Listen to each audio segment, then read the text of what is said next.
이 새벽에도 가정에 일어나서 새벽을 깨우는 여러분들을 예수님의 이름으로 축복합니다. 우리는 요셉의 역사를 보면서 우리가 좀 생각해 볼 것이 뭐냐면 사람의 최선과 하나님의 최선이라고 하는 것입니다. 사람의 최선이라고 하는 것, 오늘 생각을 해본다고 한다면 야곱의 가족들이 기근을 당하게 되었을 때에 그냥 양식이 있다는 애굽에 내려가서 양식을 구해가지고 오는 거예요. 그런데 우리가 잘 알다시피 지금 시므온이 붙잡혀 있어요. 그러니까 그 애굽의 총리가 원하는 대로 베냐민을 데리고 가서 양식 구해가지고 시므온 데리고 오는 것, 그것이 사람의 최선이에요. 그런데 하나님의 최선은 무엇입니까? 바로 형제들이 요셉을 만나고 그리고는 그 야곱을 초청해서 애굽으로 인도해서 애굽에서 함께 사는 것, 그게 하나님의 최선이었어요. 우리는 늘 우리의 연약한 생각 속에서 나의 삶을 사람의 최선으로 우리가 모든 것을 기획하고 나가지만 하나님 그 속에서 하나님이 원하시는 하나님의 최선이 있다고 하는 것을 우리는 기억해야 돼요. 그거 잘 몰라요. 그러나 분명히 우리가 믿는 것은 나를 향한 하나님께서 최선을 다해서 내 인생을 디자인하고 그리고 내 인생을 만들어 가신다. 그런 사실에 대해서 우리가 인지하면서 우리가 아멘으로 화답하시기를 예수님의 이름으로 축복합니다.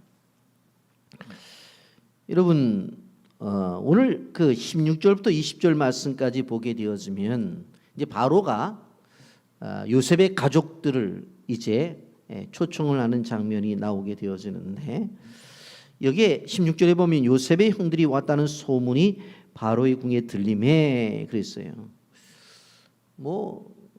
요셉이 대성통곡을 하고 울고 그러니 주변에서 소문이 안 냈겠어요. 총리가 울고 그러니, 그래서 도대체 이게 어떻게 된 거냐, 주변에서 소문의 소문이 이제 바로까지 들렸겠죠. 그래서 바로가 그 형제들에게 행한 것들이 오늘 여기에 보면 쭉 나타나 있어요. 저는 네 가지로 보고 왔는데 여기 보면 16절에 바로와 그의 신하들이 기뻐하고 그래요. 첫 번째, 기뻐했어요. 요셉의 형제들이 왔다고 하는 것에 기뻐했어요. 그리고는 17절에 보면 바로는 요셉에게 이르되 내 형들에게 명령하기를 너희는 이렇게 하여 너희 양식을 싣고 가서 가나안 땅에 이르거든 너희 아버지와 너희 가족을 이끌고 내게로 오라. 초청하지 않아요.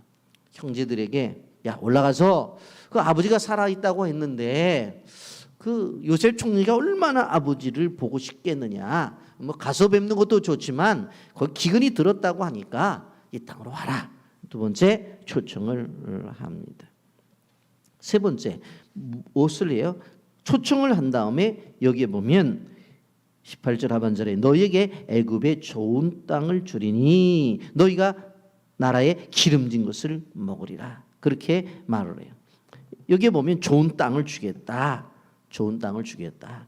그런데 20절에도 보면 또 너희의 기구를 아끼지 말라. 온 애굽 땅이 좋은 것이 너희 것임이라. 좋은 땅, 좋은 것으로 주겠다고 세 번째 이야기를 해요. 그리고 19절에 이제 명령을 받았으니 이렇게 하라 하면서 아주 명령을 하는 것을 볼 수가 있어요. 근데 우리가 한번 생각해 보는 것은 지금 그 바로는 요셉의 형들이 요셉을 어떻게 했는지는 잘 몰라요. 만약에 요셉이 아버지의 심부름을 갔었을 때 옷을 벗기고 그리고 두드려 패서 물 없는 구덩이에 집어넣고 죽이자고 말을 했고, 나중에 그 요셉이 가져왔던 음식을 먹으면서 그런 행동을 했다고 한다면은 바로도 쉽게 이렇게 하지 않았을 거예요. 그래서 결국은 유다에 의해서 유다의 제안에 의해서 팔려서 보디발의 집으로, 보디발의 집에서 감옥으로 왔다 여기까지 왔다 하는 걸 보면 쉽게 이렇게 환영 행사를 하진 않았을 거예요. 그런데 몰랐겠죠. 그러니까 형들이라고 하니까 아버지 살아계신다고 하니까 모시고 와라, 그렇게 제안을 하고 있습니다. 여러분, 여기서 그 18절에 좋은 땅이라고 하는 이 땅, 제가 어제도 고센 땅이라고 하는 땅에 대해서 지속적으로 이제 이 땅에 대해서 이야기가 되어지고, 우리 그리스도인들이 이 고센 땅이 가지고 있는 영적 비밀을 늘 우리가 기억하고 살아가야 된다고 하는 것인데, 이 좋은 땅이 고센 땅이에요. 자, 고센 땅이 반복해서 제가 설명을 드립니다. 왜 좋은 땅이라고 그랬어요? 왕궁 가까이 있었어요. 그러니까 결국은 요셉이 통치를 하다가도 자기 민족인 이스라엘이 살고 있는 그곳에 쉽게 갈 수가 있잖아요. 두 번째로 목초지가 많았어요. 근데 실질적으로 야곱의 가족은 목축업을 하는 사람들이잖아요. 그러니까 양들을 데리고 와서 양의 먹이거리가 많은 지역이에요. 그리고 가난이 가까운 지역이에요. 그러니까 이제 그곳에서 이제 한 400년 이상을 산 다음에 출애굽을 하는 것이 하나님의 계획이잖아요. 그러니까 이스라엘의 가나안과 가까운 지역에 그들이 터를 잡아야 되지, 멀리 잡게 되어지면 결국은 가나안으로 돌아가기가 어렵잖아요. 그러니까 출애굽하기에 가장 쉬운 지역이에요. 그리고 또 한 가지는, 그것은 쉽게 표현한다면 영적인 인큐베이터예요. 영적인 인큐베이터. 이게 도대체 무슨 얘기인가 하면, 우리가 출애굽을 할 때에 출애굽기에 가보면 고센 땅에게 내리는 하나님의 은혜가 있는데, 네 번째 재앙인 출애굽기 8장 22절에 그날에 나는 내 백성이 거주하는 고센 땅을 구별하여 그곳에는 파리가 없게 하리니 이로 말미암아 이 땅에서 내가 여호와인 줄 알게 하리라. 그러니까 이제 이스라엘 백성들이 이제 출애굽을 하게 되어질 때에 바로가 그것을 막으니까 10가지의 재앙을 주시잖아요. 그 재앙 가운데서 네 번째 재앙이 출애굽기 8장 22절에 있는데, 이 어떤 일이 벌어져요? 여기 보면 온 땅에 파리가 나타나 가지고 견딜 수 없게 만들었는데, 이 고센 땅에는 파리가 없다고 그랬어요. 7째 재앙 속에서 이제 우박이 나타나는데, 출애굽기 9장 26절에 이스라엘 자손이 있는 그곳 고센 땅에는 우박이 없었더라 그랬어요. 온 세상에 우박이 떨어지는데 이스라엘 백성들이 사는 고센 땅에는 우박이 없어요. 여러분, 태중에 있는 아이는 어떻습니까? 외부가 아무리 춥더라도 태중에 있는 아이는 따뜻해요. 왜? 어머니 뱃속에 있기 때문에 그래요. 밖에서 어떠한 일들이 벌어져도 바로 태중에 있는 아이는 고요함을 느껴요. 왜? 어머니 뱃속에 있기 때문에. 하나님의 보호하심이 있다는 것이죠. 이 고센 땅이라고 하는 것은 하나님의 보호하심이 있는 땅이. 그런데 그 땅이 어느 땅이에요? 애굽에 있는 땅이에요. 애굽 사람들의 땅이에요. 그런데 그 땅 속에서 하나님이 이렇게 보호해 주신다고 하는 거예요. 여러분, 바로가 이러한 좋은 땅을 주시고 좋은 걸 준다고 그렇게 말을 했는데, 바로는 세상 사람이에요. 그런데 결국은 세상 사람이 하나님의 백성을 이게 도와준다고 하는 것입니다. 여러분, 저는 말씀을 좀 묵상하면서 무슨 생각을 했느냐, 정말 우리도 이 어려운 코로나 시대에 영적 고센 땅을 하나님이 주셔야 되겠다. 그래야지 우리가 보호를 받을 것이 아닌가. 온 땅에 파리가 임할 때도 파리가 임하지 않는 땅, 온 땅에 우박이 떨어져도 우박이 떨어지지 않는 그 땅이 어디냐는 거예요. 저는 우리 부채교회가 이 땅이 될 줄 믿습니다. 그래서 하나님의 백성들이 하나님의 교회를 중심으로 믿음을 지켜나가게 되어질 때에 외부에서 나오는 이러한 것들도 다 하나님이 막아주신다라고 하는 것입니다. 여러분, 이러한 상황 속에서 이제 그 명령 뜻대로 이제 움직이게 되어지는데 요셉이 형제들에게 이제 선물을 주게 되어져요.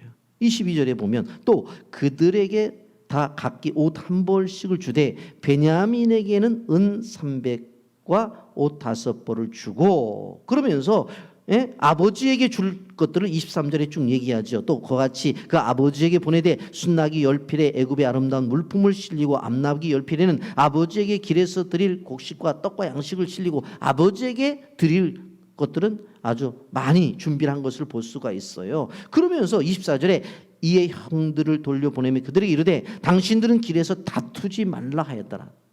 부탁을 해요. 절대로 싸우지 말라고. 왜 싸우지 말라고 했을까? 여기 본문에 나타난 걸 보게 되어지면 여기 분배로 인한 다툼이 있을 수가 있어요. 아니 뭐 지가 총리면 총리지 누구는 옷 한 벌 주고 아니 베냐민에게는 은 300에다가 옷 5벌을 주어 충분히 분배로 인한 다툼이 있을 수가 있어요. 여러분 여기서 우리가 기억해야 될 것은 하나님의 공평과 우리의 공평에는 차이가 있다는 거예요. 우리의 공평은 뭘까요? 다 똑같이 한 번씩 주는 거지. 우리의 공평이에요. 근데 하나님의 공평은 그렇지 않아요. 바로 한 벌을 줄 수 있고 바로 5벌을 줄 수 있다는 거예요. 여러분 복음서에 보게 되어지면 주인이 떠나게 될 때 어떤 사람에게는 1달란트, 어떤 사람에게는 2달란트, 어떤 사람에게는 5달란트를 주었다고 그랬죠. 그건 주인이 하는 거예요. 다를 수가 있어요. 다를 수가. 이건 하나님의 주권 속에서 이루어지는 것이기 때문에 그 주신 것에 대한 우리가 잘 감사한 믿음의 생활을 하게 되어질 때에 더 나은 것들로 하나님이 우리에게 채워주시는 거예요. 여러분 우리의 공평은 무조건 다 똑같아져야 된다는 거예요. 그러나 하나님의 공평은 그렇지 않아요. 심은 대로 거두는 원리예요. 시간을 심고 기도를 심고 이 새벽에 일어나서 예배를 심고 그리고 하나님 앞에 물질을 심고 헌신을 심고 선교를 심고 이렇게 심을 때에 하나님께서 분명코 심은 대로 주시는 거예요. 저는 지금 목회를 해오면서 생각해 보는 부분들이 있어요. 제가 교육전사 때부터 또 결혼을 해서도 가장 어려울 때의 삶이었잖아요. 그런데 누가 가르쳐 주지도 않고 누가 요구하지도 않았어요. 그런데 11조만큼을 제가 선교를 했었어요. 왜 그랬는지 지금도 모르겠어요. 그냥 사례비를 받으면 11조는 내고 또 그 11조만큼을 어떻게 했냐면 선교원금을 냈어요. 이유는 몰라요. 그냥 그렇게 해야 되는 줄 알았고 그렇게 했어요. 그런데 나중에 제가 목회를 하면서 제가 경험한 것을 보니까 하나님이 어떤 축복을 주셨어요? 선교의 축복을 엄청나게 베풀어 주신 거예요. 그때 젊었을 때에 그렇게 심었던 것들이 나중에 목회 현장 속에서 정말 우리 빛의 교회 이 선교를 축복을 해주신 것을 제가 경험을 했어요. 심었더니 결국은 결과가 나타나는 거예요. 그걸 깨달았어요. 왜 다투지 말라고 했을까요? 충분히 다툼의 요소가 또 있었어요. 왜 그래요? 형제들 올라가면서 루벤이 그렇게 말할 수 있잖아요. 그것 봐, 내가 죽이지 말라고 그랬잖아. 그런데 너희들 왜 죽이려고 해갖고 이렇게 어려움을 만들었어? 그렇게 이야기할 수 있잖아요. 그랬더니 옆에 유다가 뭐라고 말해요? 그래도 내가 팔자고 했을 때 팔았으니까 그렇지. 만약 죽였으면 어떤 일이 벌어졌을 거야. 그때 누가 죽이자고 가장 소리를 높였지. 그렇게 싸우면 안 되잖아요. 여기 다투지 말라고 하는 것은 뭐냐면 지금까지의 허물을 묻지 말라. 서로 간에 이야기하지 말라. 이것이 뭐냐면 십자가의 사상이고 이것이 바로 십자가의 세계예요. 여러분 십자가 앞에서는 무엇도 물어서는 안 돼. 그냥 다 용서라는 것으로 다 넘어가는 거예요. 그럼 그 짐은 누가 짊어지는 거예요? 예수님이 짊어지신 거죠. 이미 다. 왜 자꾸 예수님이 짊어진 짐을 왜 자꾸 다시 지라고 얘기하냐고요. 예수님이 짊어지신 짐을 그걸 왜 자꾸 그 죄악의 짐을 자꾸 왜 지라고 요구하냐? 그건 잘못된 거예요. 그러면서 이제 그들이 애굽에 올라가요. 그래서 25절에 그들이 애굽에서 올라가 가나안 땅에 들어가 아버지 야곱에게 이르되 알려 이르되 요셉이 지금까지 살아있어 애굽 땅 총리가 되었더이다. 야곱이 그들의 말을 믿지 못해 어두리둥절하더니 그들이 또 요셉이 자기에게 부탁한 모든 말로 그에게 말하되 그들의 아버지 야곱은 요셉이 자기를 태우려고 보낸 수레를 보고 애굽에 총리가 타는 이 수레가 온 거예요. 그랬더니 그것을 보고서야 기운이 소생한지라 그랬어. 기운이 소생했다. 우리가 생각해 볼 때는 힘이 났구나. 단순하게 그렇게 생각할지 모르지만 여기에서 어떤 뜻을 갖고 있는 줄 아세요? 기운이라고 하는 것은 히브리어로 르하으라고 하는 단어를 쓰고 있고 소생은 하야라고 하는 단어를 썼어요. 근데 이게 무지하게 중요해요. 왜 중요한가 하면 28절에 보세요. 이스라엘이 조카도다. 내 아들 요셉이 지금까지 살아있으니 내가 죽기 전에 가서 그를 보리라. 이제 야곱은 이제야 저제야 이제는 하나님 나라에 갈 것을 생각하는 완전한 그러한 노인이 되어져 있었던 거예요. 그런데 요셉이 살아있다는 이야기를 듣고 기운이 소생했어요. 르하우 하야예요. 그런데 르하우가 뭐라고 그랬어요? 바로 기운이라고 그랬는데 이 르하으라는 단어가 창세기 1장 2절에 사용되어져요. 하나님의 영은 수면 위에 운행하시느니라. 하나님이 창조하시게 되어질 때에 성부 하나님과 성자 하나님과 성령 하나님이 함께 역사를 일으키는데 아무것도 없는 세상 속에서 새로운 창조의 사역이 이루어지잖아요. 그러니까 실질적으로 야곱이 이제는 죽음을 앞둔 그러한 존재임에도 불구하고 그 소식을 듣자마자 창조적인 새로운 생명이 솟아나는 거예요. 그 소생되어지는 거예요. 르하우하야. 예? 여러분 요셉이 살아있다는 그 소식이 그 기쁜 소식이 그를 살려냈다고 하는 것을 볼 수가 있습니다. 여러분 우리는 기억해야 되는 거예요. 여러분 이 코로나 시대를 살아가면서 우리가 기억해야 돼요. 우리가 받아야 될 하나님의 은혜 메시지가 무엇입니까? 기운이 소생했다고 하는 이 말씀 곧 르하우 하야 이 은혜를 받아야 되는 거예요. 여러분 이 코로나 속에서 세상의 모든 뉴스나 신문, 방송, 들려오는 이웃의 이야기들은 다 절망과 좌절과 슬픔과 고통을 주고 있어요. 여러분 그 속에서 이러한 속에서 르하하야의 은혜를 받아야 되는데 르하하야의 은혜가 뭘까요? 말씀을 통해서 주는 거예요. 여러분 이사야 41장 10절에 뭐라고 말했어요? 두려워 말라 내가 너와 함께함이라 놀라지 말라 나는 내 하나님이 됨이라 내가 너를 굳세게 하리라 참으로 너를 도와주리라 참으로 나의 의로운 오른손으로 너를 붙들리라. 이 한 구절의 말씀이 오늘 이 시대를 이겨낼 수 있고 이 코로나의 세대 속에서 우리가 새 생명을 얻고 다시 회복의 은혜를 통해서 다시 시작할 수 있는 은혜가 오는 거예요. 여러분 우리는 기억해야 돼요. 이 어려운 시대 속에서 정말 이곳저곳에서 코로나로 인해서 어느 나라는 몇 명이 죽었다. 오늘 환자는 몇 명이고 중환자가 몇 명이다라고 뉴스에 그냥 타이틀로 뜨잖아요. 제일 먼저 뉴스도 코로나19 뉴스가 있어서 틀기만 하면 소식을 전하죠. 이런 상황 속에서 우리가 어떤 은혜를 받아야 돼요? 르하우 하야의 은혜를 받아요. 여러분 그런데 여기에서 야곱을 이야기하게 되어질 때에 야곱이라고 하는 이름을 쓰잖아요. 25절에 야곱에게 이르되 26절에 야곱이 그들의 말을 믿지 못하여 그렇게 말을 하잖아요. 여러분 여기 보면 27절에도 야곱이 요셉을 자기를 태우고 보낸 수레를 보고서 야곱. 그런데 여기 21절에 이스라엘의 아들들이 28절에 이스라엘이 그런 말이 나와요. 야곱이라는 말과 이스라엘이라고 하는 말이 공존하는 거예요. 여러분 구약을 보면서 우리가 야곱과 이스라엘이 공존해서 나올 때가 가끔 있어요. 똑같은 사람이에요. 그런데 왜? 두 이름을 썼을까? 여러분, 우리는 생각해 봐야 돼요. 대표적으로 이사야 43장 1절에 보면 야곱아 너를 창조하신 여호와께서 지금 말씀하시니라. 이스라엘아 너를 지으신 이가 말씀하시느니라. 내가 너를 구속하였고 내가 너를 지명하여 불렀나니 너는 내 것이다.